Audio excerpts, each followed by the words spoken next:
Hey guys, welcome to Wealth Wisdom Financial Partners YouTube channel, podcast, all the fun stuff. As you've noticed, we've been making some changes. We have a new website that's out, wealthwisdomfp.com, wealthwisdomfp.com. You will find all kinds of fun stuff, things we've kind of come out of our shell a bit more. Like we had grandma. Unfortunately, grandma has retired.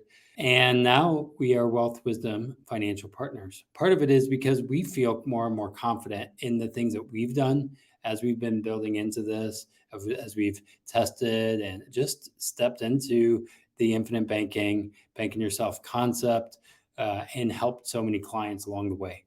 Now, the fun part is today I get to interview Caleb Guilliams, and he wrote the book called The And Asset. And he's a really young guy, right? As we think about on my industry, most of them have a lot of gray hair, and most of them are like 60, 65, close to retirement, and all of that stuff. But Caleb is young, at least relatively speaking, and he's in the world of infinite banking. He wrote a book already, and he's really making headways in this, and an educator. So if you are liking our channel, go to his channel, look up the And Asset, look up all of his other channels, and you'll find some amazing stuff. He probably talks about a lot more eloquent than we do. He is just a rock star in this industry, and he's really impacting lots of people's lives. So with that, I am going to add him here. Hey, thank you so much for that amazing intro, and I hope up to live up to what you said about me. But we're gonna have a bunch of fun, and hopefully, we inspire people to live more intentionally. Yeah, I do have a question. As you are in this industry, have you seen it really gray, like out there? Like, Absolutely, I just had the opportunity to speak at a NAFA, their like annual event, and that's where it's like the number one association for our space, and quite frankly, majority of the people that were attending were over 60, and so. Or at least they seemed like over 60. So I think our industry and profession needs to take a hard look and say, hey, what are we going to do the next 40, 50 years? yeah, We need to start training and equipping the new younger generation. And I think our industry on a whole has done a poor job, but I think the leaders right now are starting to wake up and say, hey, we got to think more than just ourselves and really get this thing moving. yeah. Well, and the other thing I've thought about, and we tried this before, we were trying to do a little rebrand, and we tried the Fife movement, and it was financially independent female entrepreneurs. Was the focus. And there's a lot of females that are having to deal with the problems of money, right? And there's not a lot of females who are in the industry by and large. And so my wife, we do this together. She is a professional just like me, going after a CFP and everything, Awesome. and seeing how it's not just changing age wise, but it's also changing geographically, not from the male dominated to females. Have you Right. seen that in your field there? Totally. And we actually had a couple people that have joined our team that have been females under the age of 30. How cool is that? Right? Yeah, I've definitely seen that. And I think over the next couple of years, we're going to see more people that maybe don't fit the stereotype of financial advisors. And I think that's great because the more education that we get out there, and it comes in all different shapes and sizes, but it's like it's really good. And so I might say something, and someone might say the exact same thing I say, but the way that they look might change the way that someone learns. And so I think we need to get as many people speaking about financial literacy and freedom as possible. Well, and that tells me, as you're educating people a lot, right? That's where you're out there doing a lot more speaking, and trying to be a voice here, which I admire. As I'm working towards this, I see, like, I'm part of the Bank on Yourself group, Pamela Yellen, and Nelson Nash, and other groups in that uh, things are shifting a bit, and we Mhm. need more and more people who are advocates, like Garrett Gunderson, and those guys who are speaking well on this. Money multipliers, I forget who that guy is.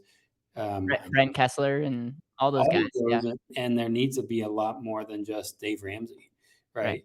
And what I found interesting is, Dave Ramsey will say, cookie cutter, this is exactly the way it goes. But I love how, as you share in your podcast, it's very nuanced, right? Right. Most of the time, my answers are, it depends. Yeah. So, how do you talk to people as they want to pigeonhole you? They want you to say this way or that way. How do you weave in that kind of Yeah, thing? I think, Stephen Covey said it well, think with the end in mind, and a lot of people, they like to hold, like, maybe a principle or a mindset over a result, and so I just am like, "Okay, what do you actually want to get done in your life? What do you actually want to accomplish?" Get really clear on that, and let's make that the metric that we measure everything off of, and then some crazy things, you could call me crazy for believing certain things, but, then you just have to reverse engineer your time, who you're spending time with, how you use your resources, how you're using your talents, and saying, what is the best thing that I can do today with my time, resources, relationships that can get to where I want to go? And sometimes that might not look like putting your money in a 401k. Sometimes that might not look like, doing a safe job. Sometimes that might look like investing in yourself or investing in a mastermind or investing in a gift to be generous to someone. And that gratitude could be an investment. That sounds crazy, but it might be the number one thing for you to do to get to where you want to go. And so when Dave Ramsey says things like all debt is bad, I take a step back and say, what is debt? Right. Debt are federal like notes, and you could say cash is a Federal Reserve note. And so it's like, it is cash a debt? It technically is. So what Dave Ramsey's not saying is cash is bad. He's saying debt is bad and cash is king, but cash is a form of currency, which is a form of debt. So I think we just have to take a step back and saying, okay, we make these statements. I agree with Dave. There's a lot of people that should be debt free. There's a lot of people that are enslaved by debt, but that doesn't just make debt itself the issue. It really makes you, the decision maker, the real issue. And so I think it's just reverse engineering. What do you want to accomplish? And then looking at your financial life and looking at your life in general and saying, what Yeah. needs to be in alignment to get the results that I want to get? I think about that as I do financial analysis for people, and I ask them, what are your dreams and goals? And they're like, wow, no one's ever asked me that before. I'm like, really? Or different things along those lines that I'm just like reverse engineering, Right. thinking about the end in mind, and then backing into that kind of thing. And we've thought about this thing called this, we call it the still method. And what we've thought about is the world is in chaos. It's confusing, haphazard, anxious, overwhelming, and stressful chaos. That's our tax code, right? But we need still, we need to have some clarity, and that's setting your sights, tracking your in and out, inspecting your progress, looking for 1% adjustments, and living deliberately. And where we got this from was from the Bible. Actually, Jesus did a lot of stepping back before he went forward. And I feel that as I listen, that's what you're doing, right? And you're asking people those questions, or what are your sites? Right. What are you tracking? Yep. And it's not just money. It can be we were talking before the show, you're newly married, right? Looking at older people and saying, how did they have that relationship? Right. How did they have a good marriage? What are some things that you've learned? I mean, again, you've been in the industry. Well, take us back. Where were you at before you got into this crazy world Yeah. of infinite banking? Yeah, I mean, what I'll say, I'll address your initial question, and then we can go back to my story. I think some of the problems that people get is number one, they don't get really clear on what their client really wants. We Hmm. call it ROR statement, which stands for return on result, not rate of return. What is your return on result statement, and how can we reverse engineer that? I think another problem that people look at is they're talking about net worth and retirement planning when cash flow is the number one metric in our life that we should look at financially. And so if I know what I want, then cash flow is the thing that I should measure my dreams and figure out if when I have enough cash flow coming in to finance my intentional life, I'm in a really good place. And Right. so cash flow is more important than net worth or a stagnant retirement plan. And then I think cash flow only does two things. And so it's highlighting if I'm going to invest or save my money, how could I maximize those results? And if my money is not being saved and invested, then just being really intentional with like, okay, am I overpaying on taxes? Am I overpaying on debt? Am I overpaying because I'm not tracking my money well? Is my credit aligned to really allow me to be efficient. And so I'm a big fan of efficiency and eliminating any friction or barriers that are getting in your way to accomplishing what you want to accomplish. And what I find is a lot of advisors are not looking through the lens of efficiency. They're looking at how can I sell you something because that's how I make money. And so those are a couple things that we do intentionally that I don't see the industry doing as a whole very well. Taking a step back on my story, and do you have any follow up question there? Because I can share with you how I got into this space. I mean, again, I think this is where I think about us getting into this industry and talking to you. And I didn't get into this to make money. I got into it Right, because it made a difference for us. right. I agree. And efficiency is where I really want to get. The hard part is they want you to just hand them something and not think. So, how Right, do you help them to think? Because they need to be the master of their ship. right. Even us as guides and all of that, educating them, how do you help them think about this thing and be the player, not just Yeah. sideline couch potatoes, I guess? Yeah, a lot of people are not motivated because they really don't believe in the metric that they're going for. Retirement and retirement planning is the most uninspiring thing I could think of for like, oh, I wouldn't be motivated. Why in the world would I want to save and invest and delay for a pretty crappy retirement picture when you look on the news and you just look at history? And so I think people are more motivated when they understand I can start living today. That's why intentional living is the metric, because intentional living doesn't mean you have to wait 20, 30, 40 years. It's like, what does an intentional life look like today and in the future? And let's get there as fast as possible. If you own that, it's way more easy than if you're like, yeah, I do this. I know I need to check the boxes. And, this whole retirement care, it's only, motivating if you hate your life. And what a horrible way to live your life. So I think one of the things, as you can see, I'm passionate about is really attacking this notion of retirement and really attacking this notion of like, what is the goal? Because if we don't have buy-in on the goal, then no amount of motivation, statistics, 60-minute reviews and reports are going to change your mindset and change your behavior. And so that's how I would answer that, is to really, really, really get your clients to buy in to what they truly want and then help them get there the fastest. And if you can be the person to do that, you're providing massive value to the industry and the profession, and people want to work with you and they will wait in line to work with you because Yeah. you're helping them with that result. Yeah, I think that's as I'm in the industry. I've been in it for 4 years. I believe you have around the same time. I have a year on you. So yeah. We sold the business and ended up going into this business of all things, from coffee to this, which is crazy. So take us back before marriage, before this business. How did you Before the beard. before Yeah. the beard? I'm not Yeah. going to get the dad beard yet, but Right. So, in a nutshell, I grew up in Wisconsin, the oldest of 6 kids, and, grew up with learning. I mean, some people call it disabilities. Reading is extremely tough for me to this day. So I grew up, very short, not very smart when it comes to my ability to read, mhm. and didn't know if I was going to amount to anything. Quite frankly, I was homeschooled, so I didn't even have a comparison of like, am I going to make it into school? I got a job at a chicken farm Yeah, when I was 14, 15 years old, and I started processing chickens, and I started getting paid for every chicken that I processed. And then someone gave me this little book called The Richest Man in Babylon, and that book kind of opened my eyes to how money works. And then someone gave me Stansberry and Associates newsletter, and so I started reading about different investment and gold strategies. And someone gave me a book called Good to Great. And between Good to Great, Richest Man in Babylon, and some other investing strategies, I started falling in love with this concept of business around helping people with money. Then got a job at a bank when I was 17, and at the bank I did everything from doing deposits to helping you get money to talking with you to I worked in our loan department, I worked in our marketing department, I worked in our investment department just as like an assistant, trying to do everything I could to serve.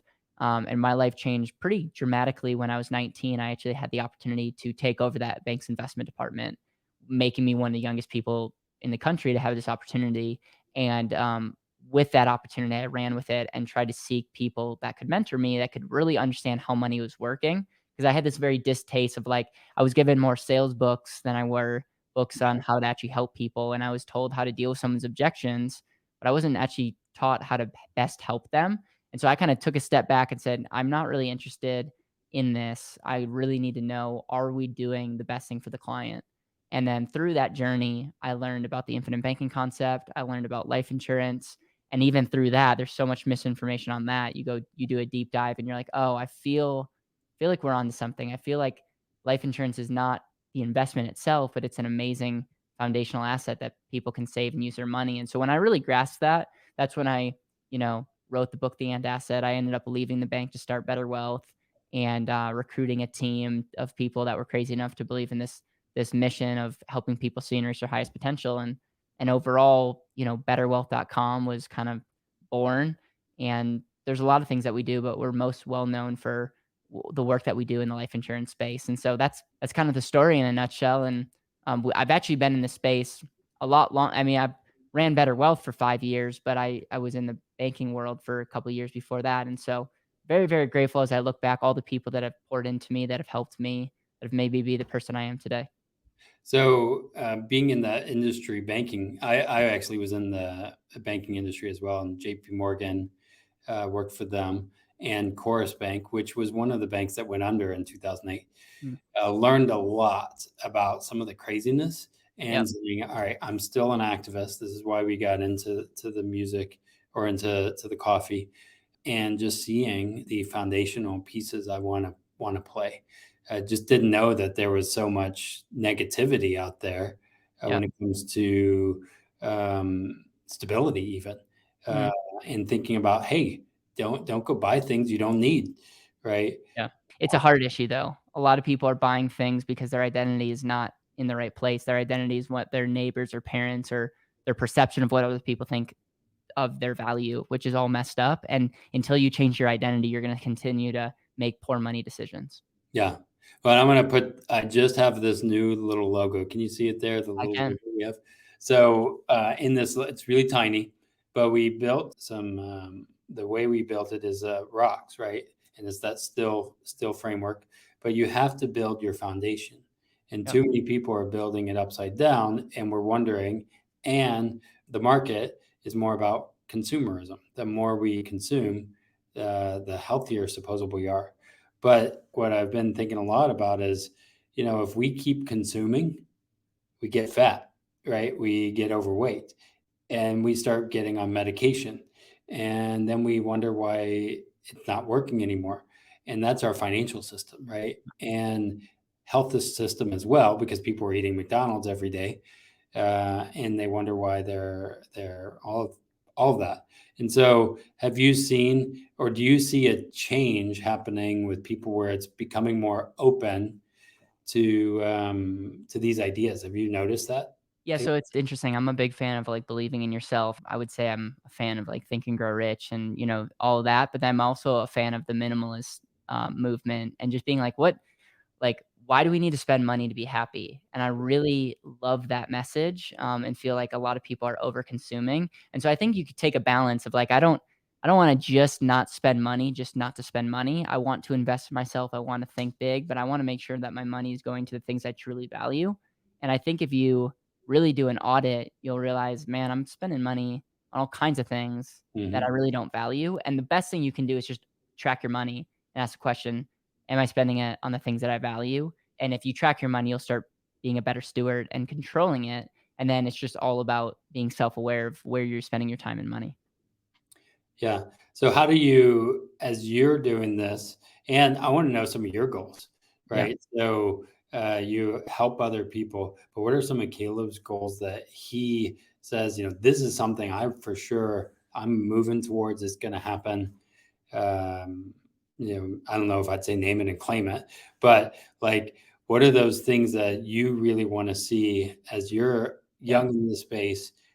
I Yeah. took I mean, the last I, 20 uh, years ago. I see business for me being the thing that I can do that can provide massive value to the marketplace, massive value to the team members that are part of the business, and create massive profits that can be put into the things that I care about. So I think business for me is the most strategic place for me to spend my time, money, relationships, and talents on. So that's I'm really clear that I love the game of business. So if you ask me like what my ambitions are, it's really to be a business person, be a businessman that's creating massive value. And for Better Wealth, My goal is to be the one-stop shop for every financial decision. So create the one-stop shop for especially the entrepreneur Yeah. that they can get their taxes, done. They can make sure that everything from risk management to cash flow management is being helped, and that's going to take time. We don't check all the boxes now, but everything that we're working towards is to get there.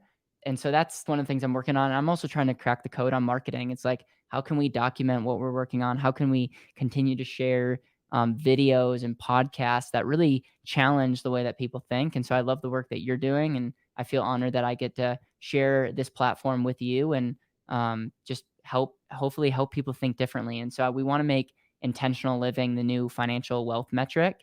And I think in our lifetime, we're going to see that, and we're going to start shifting the conversation around not around retirement and maybe like the 4% rule. And we're going to start saying, like, when can you start living intentionally? Because when you get there, that should be the fulfillment metric that we are working towards. That is financial freedom. And so that's the goal. That's what I'm working on. Those are some of the dreams. What about the fire movement? As you've heard the fire movement, has anybody like combated you or said, well, I need to work here and then I'll quit my job and then Yeah. um, have you seen a lot Yeah, of? I would say I have a ton of friends in the fire movement, and probably the biggest difference that I have with them is I love that they're like, spend 50% of what you make and save the rest. Like, that is a good thing. Like, if you can do that, you won't have to work. I think the big difference is I want to do work that I love, and I don't want to see work as a bad thing. I want to see, like, where can I spend my time intentionally and value leverage, create value and amplify that to the marketplace. Whereas I believe the fire movement's more focused on, okay, like, how do you save? How do you put your money in the stock market, index funds, all that, which I don't have a huge conviction over, to be frank with you. And so that's where we differ. I think the purpose of, like, identity and not over consuming and whatnot, I think they're spot on. I disagree on two things. I am very focused on business. So instead of saying, how can I stop what I'm doing? It's like, can I continue to do the most important thing? So that's like, that's something I really, really am set on. And then the second thing is, for me, a low cost index fund is Yeah. not the best investment. And that's where, if I look at the fire movement, a lot of people are doing that in real estate, which is fine. Yeah. But that's where our philosophies don't 100% align, which I think we need differing opinions, because there's not everyone is like me. You got to figure out the strategy that is most aligned with what you want to do. Yeah, and I think that's true for us too. When we started the coffee shop and I left my corporate job to start this business, I didn't even know that the fire movement existed. I was like, well, apparently I just retired early and quit my job that made a lot of money to go do this. But it was not financially independence, right? And whatever that means. And I think that's the hard thing.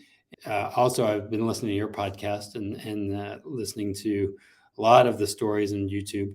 When you crack the code on marketing, let me know, because it's a challenge. But I know I need to get out there. But again, it's just like, how am I Yeah. serving? How am I helping?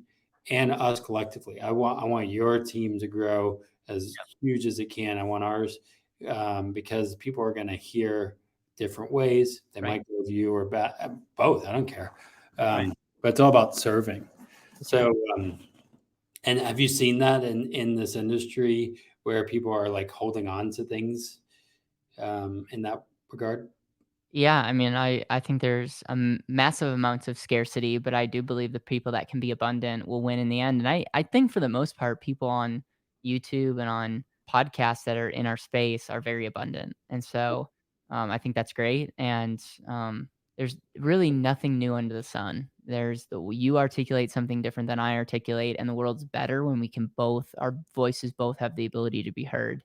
And so I think the person that can be abundant will win in the end. And this translates to any business that you're in. If you ever find yourself wanting to censor somebody or not share someone, um, you might want to check your heart, and that might be a sense of, like, you don't really believe in the underlying service or product that you are providing. And Yeah, that might be more highlighting than anything. So it's just being self-aware on what we're doing.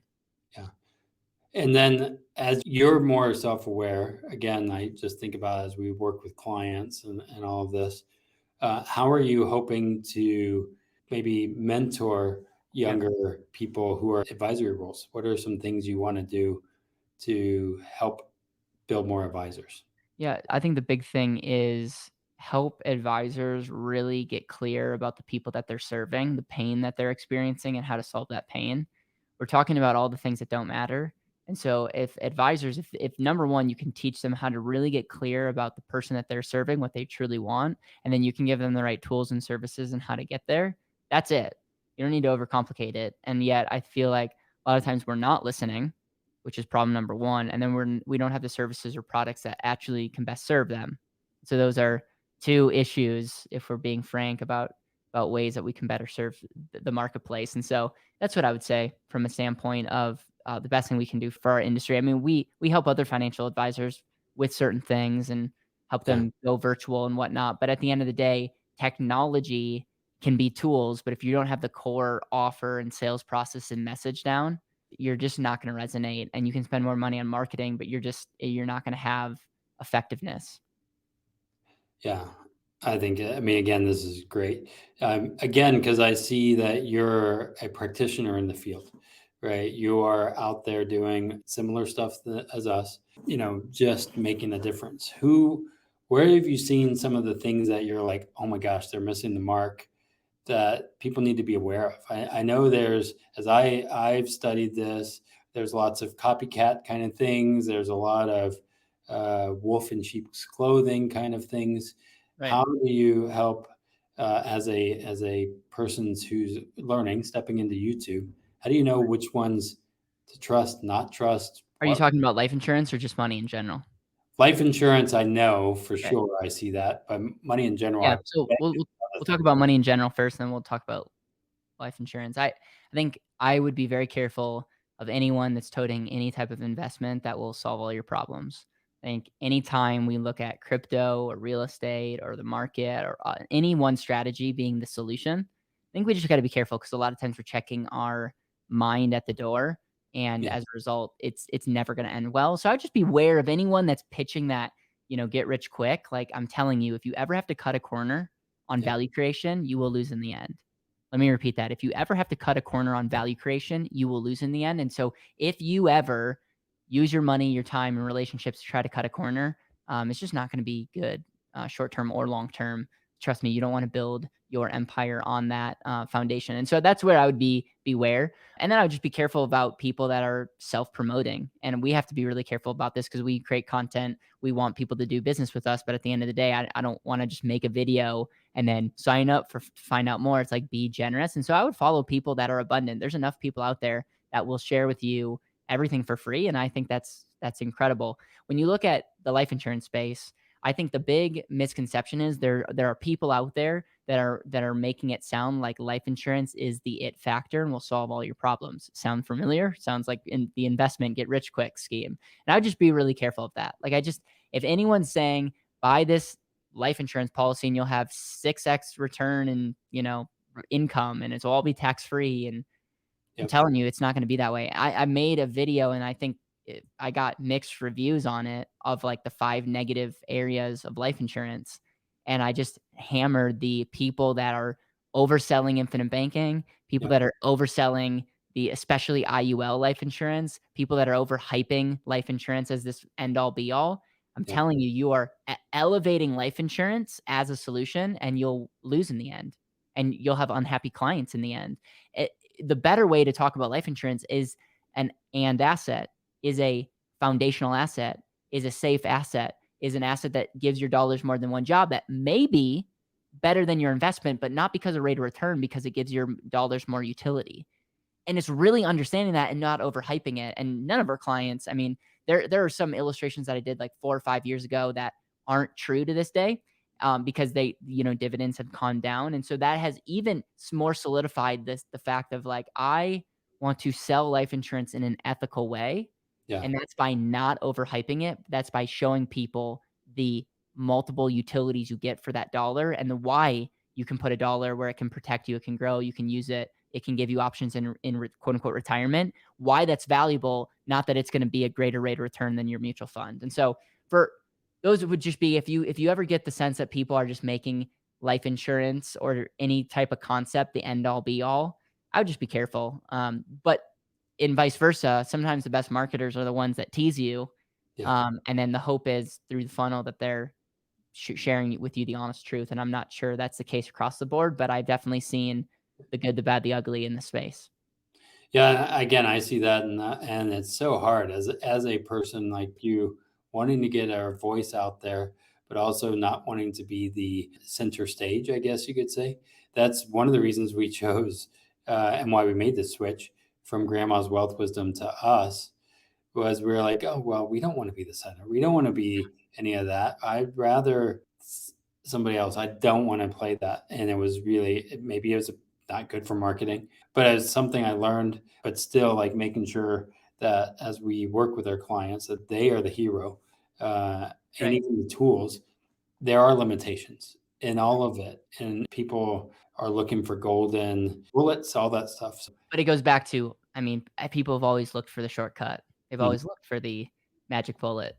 And yeah, so, I mean, you can look at the health industry as you use, like, people will buy crazy amounts of money for supplements or whatnot, and I have nothing against supplements. It's not that I'm, trying to downplay healthy living and vitamins, but a vitamin is not gonna solve all your problems. It's usually behavior. You usually have to look within. Same thing what goes with money. People want to buy that magical money machine, and you're looking at it right now in the mirror. Like, you are the solution and the problem to most, if not all, of your financial successes and problems. So that's maybe not the most popular message, but it's a message that needs to be told. well, and they don't insure their cash machine a lot of times. They're Yeah, like, "Oh, yeah, I don't need to do that." They'll insure their phone, but not themselves. And I'm yeah, like, that's a good "You are the cash machine yeah, for the business. You probably wanna make sure that it's, okay," yeah, right? Just from life insurance in general. The other thing that you wrote, again, is the "and" asset, and I wanted to share this story because, as you guys can see, I'm in a different location. Um, and I don't know if you know this, Caleb, but we started our policy with my mentor, Mark Willis, who leads Not Your Average Financial podcast. And we started, it was $400 a month. That's all I could afford for per both of us, $400 a month. That was $800. We mm, didn't make that much at all. That was a lot. But we used our policy to get rid of some high interest debt that we accrued by starting a business. We used it for an emergency, a flood in our business that we had to overcome. Literally, the roof was off and then it rained.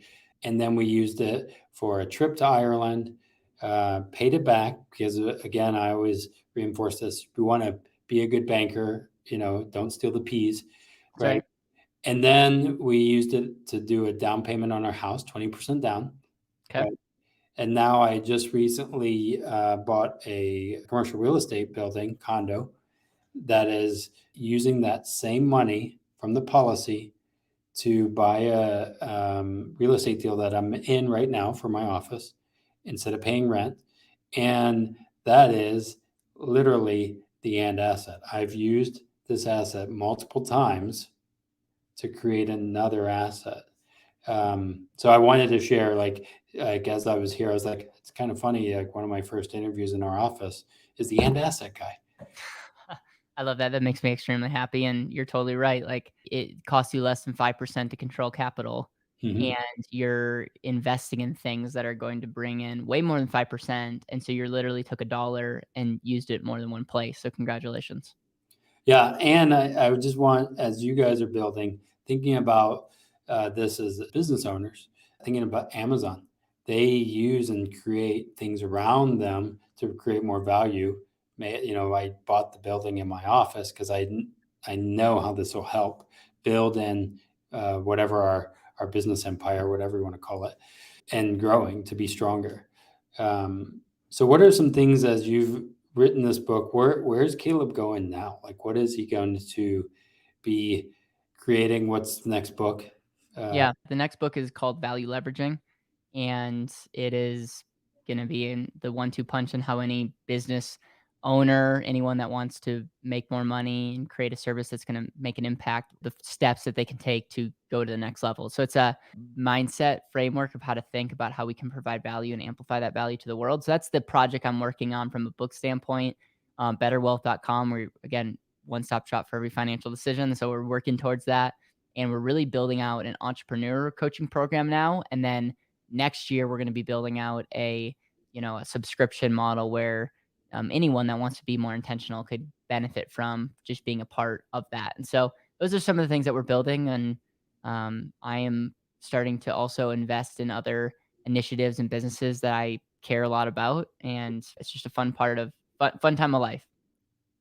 Right. And you just got married, I right? just got married 14 months ago. So, That's a huge fun part of life. yeah, And I will say, enjoy this. Don't rush it for kids, even though people will be asking you, like they probably did right when you got married. yeah, every month. They'll ask you for about 5 years, and then after 5 years, they stop because they think something else is wrong. And that's what happened to us. And people would be like, "When are you gonna have a kid?" I'm like, "I have. Look at my business. This coffee shop is our kid. It takes a lot of work and effort." What else before we leave? Do you want to make sure that people are listening on YouTube? They come back to it. What's something you haven't said anywhere else that maybe you want to make sure? Hey, I want to get this off my chest. Yeah, no, that's a great question. I would say I'm fascinated by the people that are playing it safe, that are gonna die someday, and if there's any regret you think you're gonna have in your life, like, identify that, figure out why you're not acting, and a lot of times it's fear, a lot of times it's identity, and so get really clear on that. Do the work today that gets really clear on what you want, and then reverse engineer your life to get that. Whether you use a life insurance policy as a place to save money, whether you invest in yourself or in real estate or the market. I don't necessarily care about all is debt good or bad? What I really desperately want is people identifying what an intentional life is and then doing it and spending their time where they're working, what they're doing, who they're hanging out with, how they're using their resources in that direction, living intentionally, because if we're not, then we're just lying to ourselves. And it's just that doesn't seem like the right way to do it. And yet, welcome to America. I feel like a lot of people are not living intentionally. And so that's the message. And it's maybe not the most exciting, clickbanky message out there, but I really, really believe you know, it's the exercise, be healthy, Yeah. not the take this magic pill to solve all your problems. Yeah, you're like being a nutritionist a little bit, right? Right. Thinking about some of those things. It's very similar to us as far as thinking what I believe is the world is in need of people being intentional, stepping into this, Right. having this, what I call life to the fullest. But it requires work. It requires you turning off the TV and thinking through this and not just waiting for the next financial advisor, the next person, the next whatever shiny object that we get or want. Like really being intentional. And that's where I'm hoping this happens because that's what's going to change the world. I Uh, agree. and if we do not do something, we only have to blame ourselves. Yep. And so, as you guys are stepping into this, listen to this, get on the call with one of us, somebody, and be the master of your ship. So, well, Caleb, thanks for joining us here. This was a lot of fun. I was excited to have you here. Can't wait to do it again. Can't wait to come and meet in person and Yeah. in Colorado or something, right? No, Colorado, and we just moved to Tennessee, so we're moving to Nashville, and so that's gonna happen in the next couple weeks. there So you go. I was in yeah, Tennessee. I'm in Ohio, so uh, love it. right around the corner. So Love what you're doing, and let's definitely stay in touch. And I'm grateful for people like you that are creating a platform that are getting the message out. It takes a lot of bravery, and so keep it up because I know a lot of times it can be tough, and sometimes it feels like no one's getting this. But I'm telling you, the work that you're doing matters, and so keep up the good work. awesome. Well, thanks guys for listening, and don't forget to hit subscribe, like all that other stuff. Share it because somebody here is listening to this, and you know that somebody else needs to hear it. So share it with somebody because I think everybody needs to hear this message. And we'll see you next time.